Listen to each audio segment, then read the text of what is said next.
Molly, and the numbers are hard to wrap your head around here. 330,000 fentanyl pills and more than 100 illegal guns that authorities say were headed for communities like right here in West Seattle.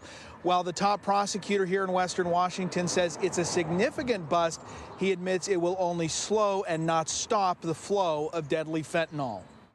Gunshots, we've had drive-by shootings. Roy says his West Seattle street has been overtaken by drug activity at one house. You worry about being out at night. I certainly wouldn't have my wife walking out here at night. The problem here so bad. One neighbor who didn't want to be identified told me he and his family are leaving. Now, you don't want this to be your home because of this? No, and that's one of the main reasons why we moved. This street was one of more than a dozen spots in Washington, Oregon, and California where the FBI and DEA says cartels are distributing fentanyl brought from Mexico. The amount of drugs that we are talking about is huge. Today, U.S. Attorney for Western Washington Nick Brown said this fentanyl is directly linked to a spike in overdose deaths. Fentanyl is linked to 389 deaths last year, and this year fentanyl is already linked to 462 of those deaths. The feds have now charged 17 defendants who they say worked with 3 Mexican drug cartels.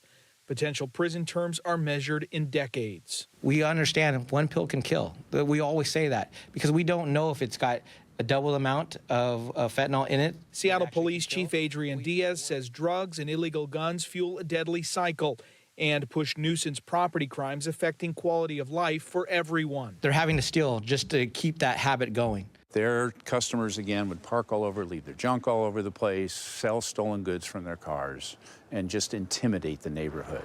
Roy says he and his neighbors pleaded with the city to address the rampant drug issues. He hopes for stiff consequences for the suspects. Put them away and throw away the keys. Workers tell us they feel they are being penalized for being part of the union. Now, we did get a response from Starbucks detailing out this lawsuit, a pretty lengthy response at that, about 25 pages long.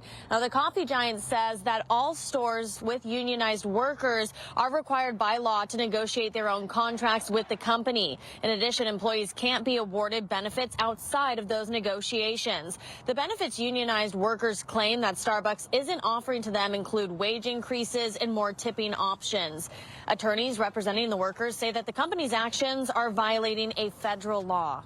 Section 7 of the National Labor Relations Act gives workers the right to seek to unionize without being retaliated against. Seattle Starbucks workers are not the only ones confronting the coffee giant. More than 300 of its U.S. stores in several different states have held union elections.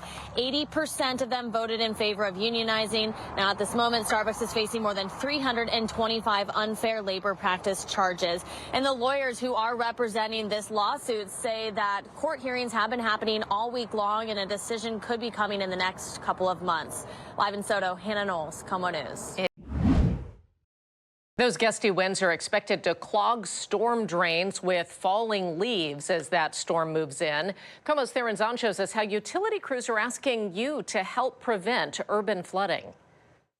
The first fall storm is about to hit, and something as simple as falling leaves can end up damaging your home or street.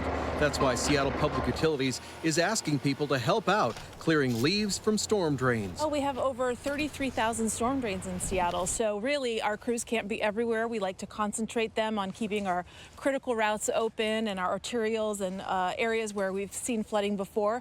Utility crews say the safest way to clear a drain of leaves and other debris is to use a rake or shovel, not your hands, and make sure you're working from the sidewalk, not out in the street. Also, once you clear the debris, put it in your regular garbage, not your yard waste container.